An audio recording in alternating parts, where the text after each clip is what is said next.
What is going on, everyone, and welcome back to another episode of the Always Compete Seahawks podcast. I am Sam. That is Michael. Today, it's. Am I in trouble? You used my full name. Am I in trouble? I guess I'm technically Samuel, and you're Michael. Okay. We're very formal today because it's almost like a funeral today. It is. It's very sad. It's very sad. Here, let me dip my hand in some water. Look at those tears. You can see those tears dripping down my eyes. I just have like a freaking dripping wet just can burns of his LaCroix. I'm just gonna burns his eyes. I'm just like pouring sparkling water into my eyes, just in any way possible. But listen, it's final cut down day, a day that frankly, it's a love-hate relationship. Whenever that player that sucks so bad is cut, you're just like, thank you, God. Donda. We made it. Exactly. Yeah, just Donda playing in the background. Right. Any song on Donda, by the way, just playing over this. Because we haven't made it clear, it's a great album. It's a great album. We've mentioned it several times already. But listen, it's also the worst day for fans when a player that they love gets cut. Josh Johnson. Because on Twitter, there's a wide pocket of fans that are fans of specific players that are very specific. It's not like, oh, I like Patrick Mahomes. Oh, hey, I like Aaron Rodgers. It's like there's backup guard fan accounts on Twitter. I saw Phil Hayes' fan account today. I'm not even joking. I'm not even joking. I thought that was the funniest thing. That's what I'm talking about. My Twitter handle is Lockdown Trey because I am a Trey Brown supporter. By the way, Trey Brown, come on the podcast. We know you're watching these, bro. Stop airing Sam, please. Yeah. You liked my comment earlier. I saw it. And you aired me. See, there it is. Aired. But listen. Anyways, it's a love-hate relationship because one infamous one. If you guys are a major fan of NFL Twitter and you've been on it, the Tyron Johnson fan account of the LA Chargers, also known as T Billy Fan Club, is down in the dumps today because he got down atrocious. He got released, but maybe let's just cut to the chase. Josh Johnson got released. I don't think in my life have I ever not wanted a player to get released as much as Josh, and then to see his name on the cut list. That, oh my God! I wanted to cry. I didn't cry. I really wanted to. I was trying to cry. I would have ripped off my leg and gave it to Pete Carroll if he pinky promised me that he would have kept Josh. Pete is like, okay. It's like that scene from Guardians. He just has your leg. He's like, okay. What am I supposed to do with this? I would have done unspeakable things if I would have gotten a pinky promise from Pete Carroll to tell me that Josh Johnson would have remained on the roster. I would have done unspeakable things. Yeah, and Seahawks fans, the 12s, they love Josh Johnson. He's a fan of the show. Absolutely love to talk to him several times. He's just all around a good dude. So we love us some Josh Johnson. Yeah. It really hurt because in the Seahawks group chat that he frequently talks in, I sent a picture of Dwayne Eskridge in uniform, and I was like, "Bro, D's sexy wearing number 1," mm-hmm. and he responded to it. He didn't text in the group chat, but he responded to it with a fire emoji, and they just like. This is like that scene in Endgame, like when Iron Man dies and everybody's just around him, just kneeling. They're sad. That's kind of how. That's how we got the job done. But it came at a price. STE is just every other Avenger, and they're all just kneeling in front of Josh. But he's a top priority to get back on the practice squad, which means that A, he's either signed to a 53-man, which would be incredible. Good for him. You do not understand how much I'm rooting for him to get a spot on a 53-man roster. Yeah. But if not, he's guaranteed to remain with the Seahawks on the practice squad. Really? It's a win. Freaking win situation. And we are going to do a whole separate video on the practice squad. Stuff like that. Yeah. But let's break down. So we're going to break down the cuts later. We just want to get the elephant in the room out of the way. But listen, Did you just cry? out of the way. But listen, by the way, that was acting. I thought that was pretty good for a second. Yeah. I thought I was like, hey. I was about to call the ambulance. Speaking of Endgame, Marvel, hit me up. I can replace Iron Man. I can be a huge douchebag if you ever need me to. Listen, I'm here. Yeah. I'm here. We already know from a couple episodes ago, Disney Plus has been trying to get to us, blah, blah, blah. Blah, blah, blah. They've been in our DMs. Please let us sponsor you. The whole shebang. And we're just like, no. We're not going to bore you guys with the multi-billion-dollar offer. We only take multi-trillion-dollar offers for sponsorships. Right. So, obviously, yeah. All right, but listen, let's break down the actual roster first. And there was some really interesting, like really, really interesting things that happened on this roster. I guess we'll begin with the elephant of this roster. The fact that we have 3 quarterbacks and only 4 wide receivers. I don't know what I don't know what he's doing there. I don't know what and again, we have that golden rule, right? Never, ever, ever doubt John Schneider and Pete Carroll, because they know what they're doing. At the end of the day, we don't know what we're doing. They know what we're doing. But this is idiotic. And I was talking in my Seahawks group chat, who are huge fans of this podcast, and they love our podcast. But listen. We love you guys. We love you guys. We really do. But listen, I was talking, and I was like, there's going to be a rant coming tonight. And it's getting freaking kicked on right now. I don't know if you guys have ever seen the rant side of me, but I'm about to rant. Listen, we have 3 quarterbacks, 5 running backs, including Travis Homer. Sorry. And only 4 wide receivers. I don't know how that works. It doesn't make sense. No, it doesn't make sense. It simply does not add up in the slightest. At all. It does not make sense. I'm already in a pissy mood because Tampa Bay is beating the Red Sox 8-2 right now. It's humiliating. They just scored a run. Listen, it makes 0 sense. There's 0 reason why we need 3 quarterbacks, including Sean Mannion, who's like, who? Okay, I could understand it if it was a situation like Baltimore, where it's like Trace McSorley or Tyler Huntley. Those guys are super athletic. Sean Mannion is garbage, and he can't move. Like, at least Trace McSorley can move around. You know what I mean? Yeah.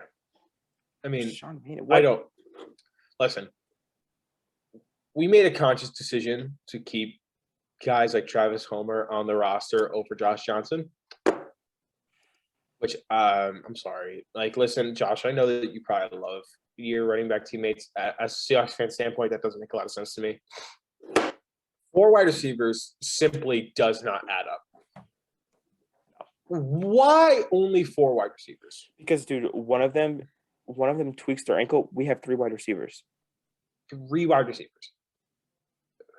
What? Pete gets a tight end that can technically count as a receiver, and now he doesn't know how to act.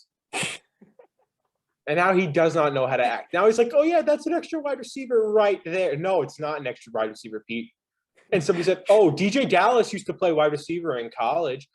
I don't care. It's been like 4 years since he's played wide receiver. Yeah. But Freddie Swain can play in the slot and on the outside. I don't care. If Tyler Lockett, tweaks his ankle out for 2 weeks, we have 3 wide receivers on the roster. That is scary. I don't think you understand how catastrophically awful that is. He just thinks, since Nick Bellore can play fullback, he can play linebacker, he can play special teams, he could just play wide receiver also. Maybe he'll be wide receiver 1. We don't know. Right. Right. I don't know, man. I mean, I like Freddie Swain. I think he's a legitimately good wide receiver with upside. is he good enough to be like, oh yeah, I think he's good enough so that we can keep him on the roster and then only have 4 wide receivers? He's not No. good enough to say that. He really isn't. So listen, that's dumb. We're like 3 positions in, and we're already pissed off. Yeah, we're already angry after 3 positions. That's how you know this episode is about to be a doozy. A doozy. So, right, moving on to the tight ends, no real complaints. Gerald Everett, Will Dissly, Colby Parkinson, like everybody thought, no surprise there. If I see you, being a wiener and whining that, oh, Tyler Mabry or Cam Sutton did make the team, they're going to be on the practice squad. Damn near guaranteed. Yeah. Let's not panic about that. The O-line room, once again, no serious complaints, I would say. Maybe the biggest surprise, like I predicted in my roster prediction, we did one with Nathan Ernst from the Real Hawks podcast. If you haven't You should go watch it. you should go watch that. It's a banger of a video. But listen, I predicted Curran would make the team. He did. The only UDFA to make the team, the last UDFA to make the Seahawks since Brian Monet. But, I mean, the Seahawks, they have a history of UDFAs. Doug Baldwin, maybe a top 5 wide receiver in the team's history. They definitely, UDFA. Jermaine Kearse, UDFA. We at one point we had 2 starting wide receivers on either side that were both UDFAs, which I find really cool. I think that's a really cool stat. But listen, Thomas Rawls, if you guys remember his prime, he was a UDFA. Maybe Josh Johnson, who wore the same number, could have done that. Who knows? He will. He might get a chance though, because we know. I pray that he goes to. Because dude, we're gonna get. There's gonna be an injury at running back, and he's gonna be brought up. And what a great guy to have just chilling in the practice squad. Might I add? If he's on the practice squad, which I hope he's not, because I hope he gets a 53-man roster spot so bad. I swear, if I were to see him go to some AFC team that I don't give a damn about, that I don't have any beef with, and he's on the 53-man roster, I'm gonna fanboy out. I'm gonna fanboy out. He just goes to the Niners and just goes insane. 1,300 yards, 20 touchdowns. Just specifically against the Seahawks, he gets 400 yards in 2 games, and we're like, Josh, please come back. Please. We DM him. He's blocks. Blocked. Clowns. I'm with the Niner faithful now. No, yeah, all right. Niner gang. We're not even going to bring that upon Josh. Please don't bring that upon Josh. No. But listen, no real complaints with the O-line room. Not a big deal. It's cool. Phil Haynes made the team. Maybe also a bit of surprise. Jamarco Jones also made the team. Maybe a bit of surprise. I like Phil Haynes. I like Phil Haynes a lot. He had a 95 PFF grade from the game 3 of the preseason. Incredible. Yeah. Awesome. He also has center flexibility, which I guess is good. Now moving on to the defense. Anything that really jumps out to you here? I'm looking at the roster. I guess one guy, and we kind of had a video already made. We recorded a full video about this guy getting cut, and we were like, "Wow, this is a shocker." Yeah. Trey Flowers made the team, which I guess isn't really a shock at the end of the day. But Greg Bell reported that he was likely to be cut, and he was not cut. Yeah. So what's going on? That video was deleted. Looking at the defense, Carlos, Carey, Darryl, LJ, Rasheem, Benson Mayoa, Alton Robinson, Puna Ford, Al Woods, Brian Monet, Bobby Wagner, Jordan Brooks, Cody Barton, Akilla Witherspoon, Trey Flowers, DJ Reed, Trey Brown, Jamal Adams, Quandre Diggs, Marquise Blair, Ugo Amadi, Ryan Neal. That's pretty normal. Mm-hmm. No real complaints there. And special teams, I can't really complain about special teams because we have the best special teams core in the NFL. It's undisputed. Can't be debated. I don't care that Justin Tucker made 57 or so straight field goals. Doesn't matter because Jason Myers is just better. He has the it factor. He has the it factor. He is built differently, simply put. He is the it factor. Mm-hmm. People talk about somebody having an it factor. He is the it factor of the NFL. Yep. So, yeah, I mean, nothing really to complain about. Now this is really where the complaining is going to come in. Let's go to the cuts. The roster cuts, which the Seahawks posted on their website. And it is a beefy list of 26 players, 29 combining the released veterans. There's a reason why they call it Massacre Day around the NFL. It's because of this. 29 players lost their job in one day. We once again ask you to please be respectful during this time because it's very tough for these players. But listen, we got to dive in and talk about it because if we don't, who will? We are the brave souls. We're the brave souls. Yeah, we're the brave souls. Miles Adams was released. Actually, no, let's start with the veterans. Robert Kimdichie, not really a surprise. I thought he was going to make it. I wanted him to be on there. I wanted him to make it. I thought he was going to make it going into camp, but he just didn't play, and that's what really killed it for him. Damaris Randall, also a surprise for me because I had him making the 53. Yeah. Then he'll be on the practice squad, I'm sure. And then Jordan Simmons was released. Not really a surprise. He didn't really do much throughout camp. And Phil Haynes was just like a monster on all fronts. Real quick fun fact. Malik McDowell made the Browns roster. What are you going to do? What are you going to do? I mean, good for him, but should have been with us. That's all I got to say. Yeah, he should have been like a maybe an MVP with us. I don't know. But listen, moving on to the cuts. Miles Adams, defensive tackle. He had a good last game. Not a shocker. Ian Bunting, not a shocker. Tommy Champion. Shari Crosswell. Aaron Doncourt. Greg Eland. Now we're going to get to the surprising cuts. 3 straight surprising cuts here with Aaron Fuller. A bit of a surprise. He had a good preseason. He was a fringe guy. I thought he had a chance to make it. This is a guy who I had as a lock on the roster, just about. Penny Hart. I was very surprised that Penny Hart got cut, and I think it goes back to the fact that we kept 3 quarterbacks and only 4 wide receivers. And I can't believe we didn't like ditch Sean Mannion for like a Cade Johnson or a Penny Hart. You're telling me Sean Mannion improved your team more than Cade Johnson or Penny Hart does? The only logical reason I could see Sean Mannion, the only logical reason I could come up with Sean Mannion being on the roster is to teach Russ about the system. Yeah, that maybe works for the first. I say, but we do have 10 days before the first preseason game. I mean, before the first regular season game. He might be cut on day 10. Just the day before. He's like getting on the plane. They're like, wait. And then you just see Cade Johnson with a backpack like walking on the plane. He's like, yay! Sean Mannion's just like Willem Dafoe from Spider-Man, the original. You can't do this to me. You know how much I've invested in this company? I started this company.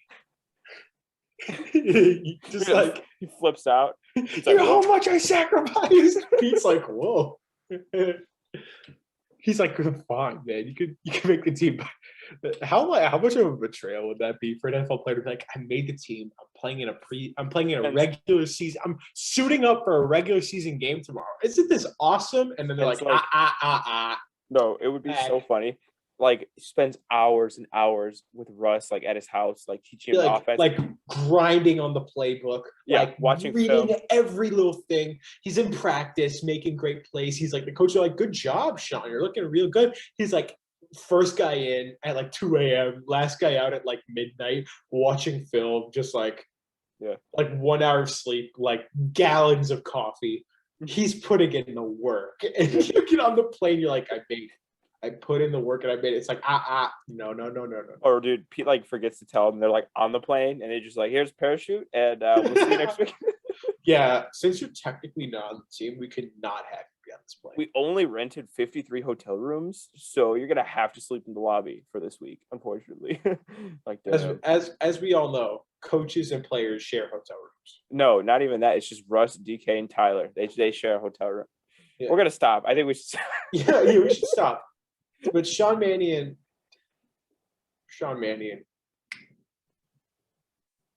I'm not happy with him right now. And I know it's not his fault that he's on the roster.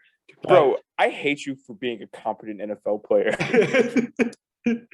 Bro, that's me. That's me about like Aaron Donald. I'm just like, I hate you for being so Yeah. good. But it's because we hate him because he's so good. We hate Sean Mannion because he's just good enough to make the roster. You're too good. You're too good for me to like you. Suck a little bit more, but not like too much. Just suck a little bit more. A little bit more so that the coaches are like, and this is. And then it's just awful. We're like, dude, this guy sucks. He sucks. I hate him. I hate him. All right, listen. Sean Mannion, bro, you can't win. Moving right on. Gavin Heslop got cut. Kind of a surprise for me. Jared Hewitt got cut. Kind of sucks. I thought he was good. Jared Hawker, no That means comment. we're bringing in Geno Atkins. I wish. Jared Hawker, no comment. No comment. It's some behind the scenes stuff. No comment on Jared Hawker. But listen, continuing to move on. Kay Johnson. Behind Sean Mannion. What is the thing with Johnsons? Does just John Schneider just hate the last name Johnson? Because he cut 2 great football players with the last name Johnson. Do we have any football player on the team with the last name Johnson? No, we don't. We don't. We don't. No, we don't. We don't. That's wild. Considering Johnson might be the most common last name in the history of the world. Yeah. Yet we do not have a guy with the last name Johnson. I just think that Pete hates guys with the last name Johnson. Like, what is Pete? Like, name one Seahawks player ever with the last name Johnson.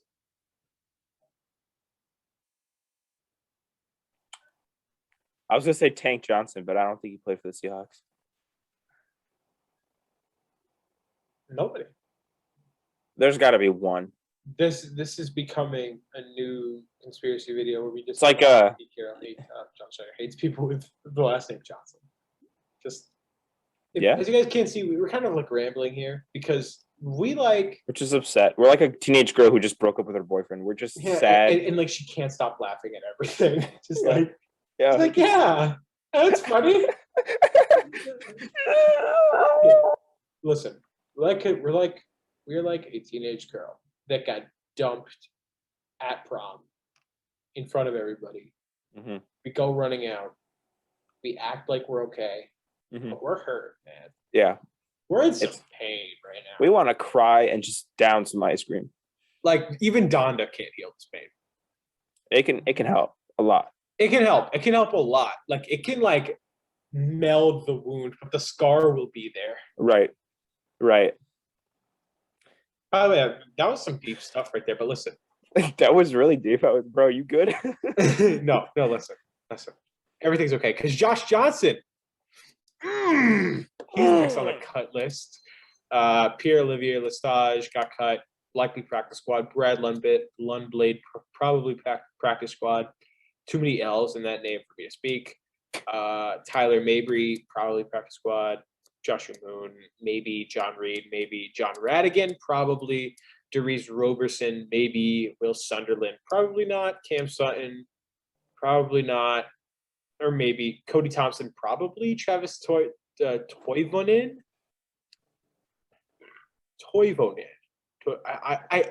I'm stuck between Toivonen or Toivonen. I've been stuck with it forever. But listen, wrapping up, we have Connor Weddington and Lakeem Williams.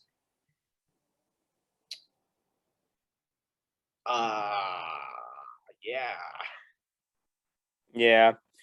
Unfortunately, we're kind of sad. We're very sad. A couple guys that we really wanted to keep on the roster. Another one is Kim Dichie that I mentioned I really wanted, but I think that's going to do it for us for today, guys. And we'll see you guys in the next episode. We're going to go cry. We're some sad men. We're going to go cry, and then we'll try to record this next episode.